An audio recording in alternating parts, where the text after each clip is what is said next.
How to make homemade cough syrup. Take a small mason jar. Fill the mason jar up with broken peppermint candy. Add 1 teaspoon honey. Add juice from 2 slices of lemon.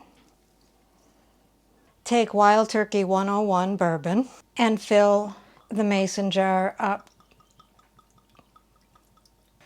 Screw on the lid and let it sit there until the peppermint candies dissolve. So it took about 24 hours for it to dissolve the candy canes, and you want to take 1 ounce to suppress your cough. So go ahead and give it a shot.